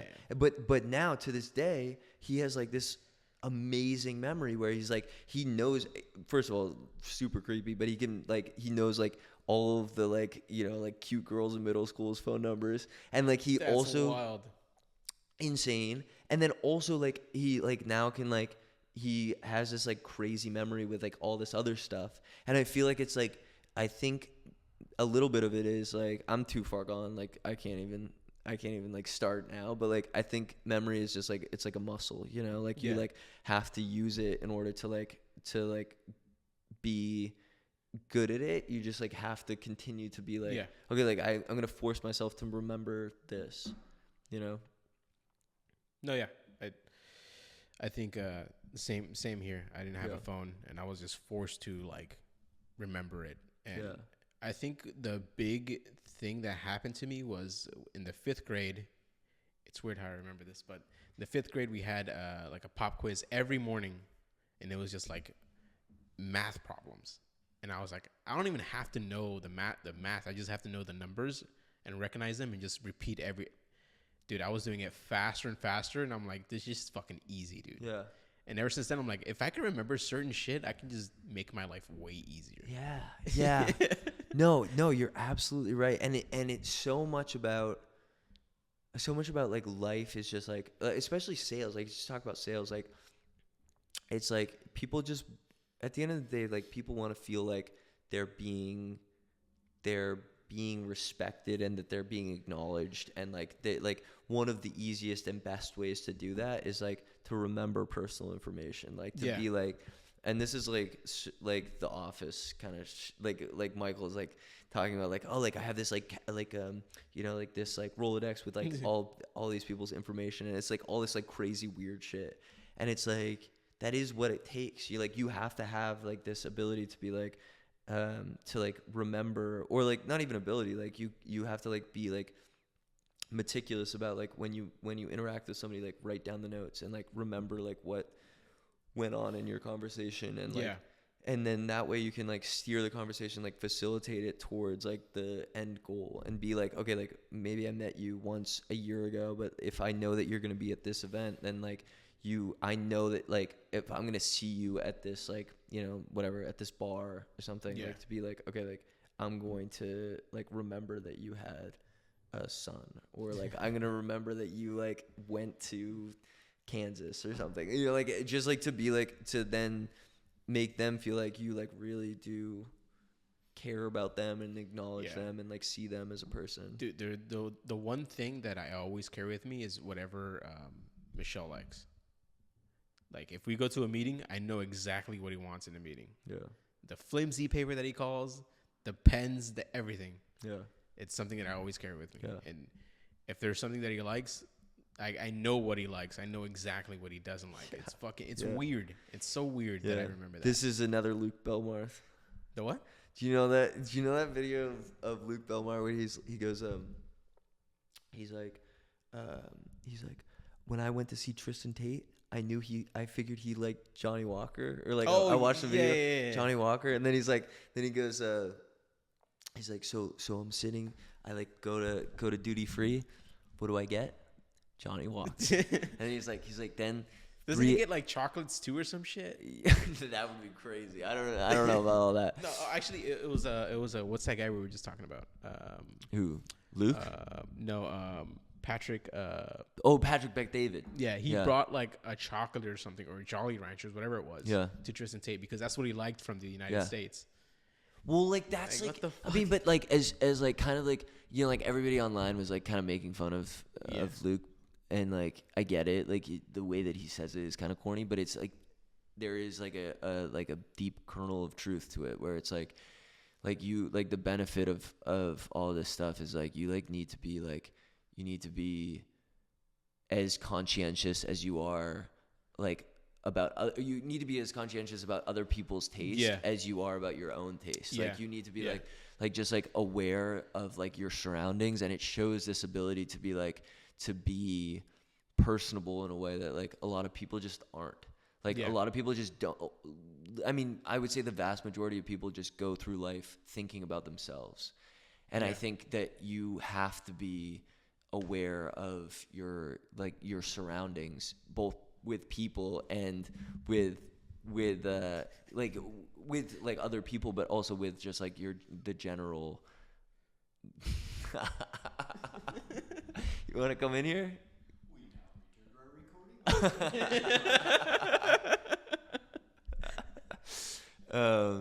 But also like with people, but also like having that like just general like you look at like what like there are all kinds of like studies about like like how people act or how people interact with their environment like determines like how people perceive them. Like if you're like taking physical control of like a setting, you're like by like your body language or posture or whatever it is. I have terrible posture. I'm not like saying that like I'm too. Like Andrew Huberman over here.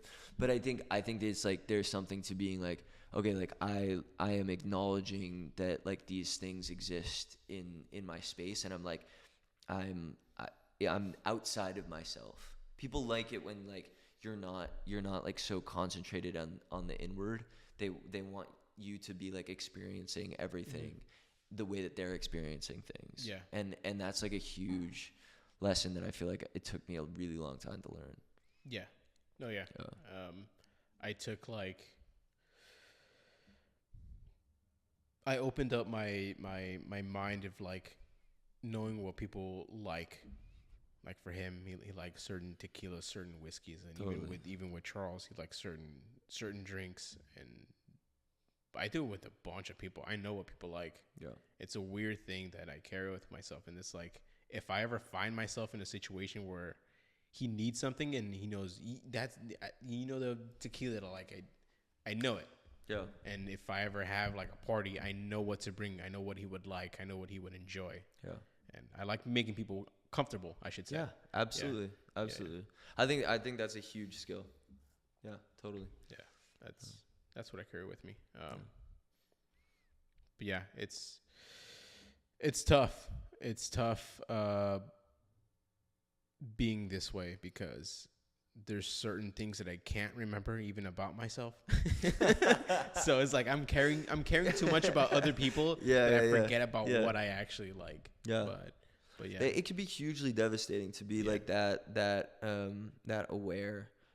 Like I think like a lot of the happiest people that I know are like not people that like necessarily care that much about. Dude, yeah, they're just people like that care, they go through life and it's like whatever. They're super happy. They know it. Like somehow they have it figured out. I don't know how. They're just like let's fucking go. Yeah, and that I mean like I'm always envious of that a little bit. Yeah. Like I just like I feel like for so much of my life I like felt like envious that like other people just like didn't have like anxiety or like didn't look like they, at least externally, like you don't know what's going on in a person's head, but like you know like that like they have like all these like kind of like the like you look at somebody and you're like, oh, like you have it all figured out. Yeah. And I just feel like I've never had that. You know, like I there's no point in my life where I was like, oh, like I really got it. I got it locked down now. It's like I always feel like I'm like I like need to be like, and I think it comes from the same place. It's like I don't want to say it's an insecurity, but maybe it is. Like maybe it is like an insecurity where you're like okay, like I need to make sure that this person likes me. I need to make sure that like this happens and that like I need to control situations as opposed to like allowing it to happen. Yeah. You know? Oh yeah. I think that's I kind of aim for that, aiming people to like me, and it kind of doesn't work out, but it does work out sometimes, and it's kind of weird. Yeah, totally. It's a weird process. It is. And it also takes time. Like it's not I think like in terms of personal development for me, like I went through a period where I didn't like myself enough to respect other people, if that makes sense. Like I got, and I know that sounds crazy, but like I felt like I was like so beneath everyone, and so when people would come into my life, like I was like, oh, you must be on my level.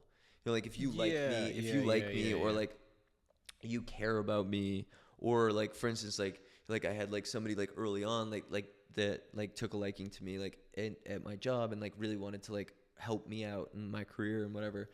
And I viewed that as like, oh, like I'm such a loser that like you must also not realize that I'm a loser, which makes you a loser, you know? And and like that's such a crazy way of thinking, but it's like I think that's where, and who knows where that came from. I'm not like blaming this on anyone, but like, you know, like I think my default setting was like, I'm like, I think of myself so like down here, and like, and everyone else is up here, that when somebody like would talk to me or like would like interact with me, like they would be having to sink to my level. And I felt like I treated people poorly because it's like I have such a low perception of myself. If you care about me or like interacting with me, then you must be also like shitty or just kind of a feel loser. Sorry. Yeah. And I think like when I like started to gain my own self-esteem, like I thought having high self-esteem was like a problem, like that like caused issues or something, and that like if you think you're so great that like that's like the biggest issue. I think that it's the opposite. It's like if you have such low self-esteem, you're going to treat people poorly. You know, and it's like I think breaking out of that like mental block and realizing like, oh, like I have a lot to offer these people, and in return like I can accept help. Like I'm like the people that are like investing in me, like I don't want to let them down. Like they are investing in me as much as like I am, like, you know, like along for the ride. Like I like also have to put in my work, you know, like I have to do all this stuff. I think I felt like at a certain point, like I like owed it to them more than I owed it to myself. And then when I started to have these successes, then I was like, okay, like I owe it to myself. And then I got onto this track of like, okay, like I'm gonna get up at 5 a.m. and go to the gym. I'm gonna like, you know, like whatever it is, like I'm gonna like hold these promises to myself because I care about myself, and I want to invest in myself as much as these people want to invest in me. But it really only takes one person to care, you know. Like I like had a teacher that like really like was passionate about like my writing, you know, like in school, and that was all that it took for me, like where I was like, okay, like like this person cares about me and like believes in me, and like I know you have that with Michelle, and it's like that's an incredibly important thing. It's like it really only takes one person to like embed that like belief in yourself. That's what created that drive for me to always stay busy. I feel like always staying busy kind of, well, in my mind, that's how I think about it. Staying busy means you're successful.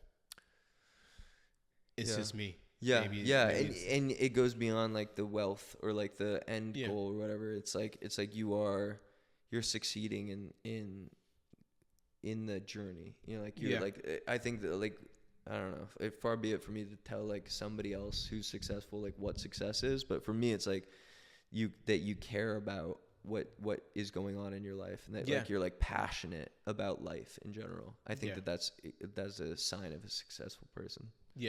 Oh yeah. And that's kind of how I perceive it, and just kind of like just keep going at it and keep pushing. Keep pushing. Absolutely. That's what I try to do. And fuck, man, it's hard. It's a lot of commitment. It's a lot of like energy and time, and you have to sacrifice certain things, and it sucks in the beginning, but as you go on, it pays off. You get to know a lot of people, and as long as you have that drive, you'll be fine. Definitely. All right, man. I gotta head out, but this was great. Yeah, I had a great time, dude. Thanks for coming, man. It's awesome. Yeah, my pleasure. You should have done this earlier, but we'll do it again. Yeah, that's what we'll do instead of doing first of many. Yeah. This is exactly what we were talking about. We can't go back, but now we're on the trajectory forward. I'm excited for it. Fuck yeah, man. Well, thanks for coming, man. I appreciate it. I appreciate it. Awesome. This was a great time. Yeah, of course it was. Hell yeah. It was sick. Go ahead. All right, man. Thank you.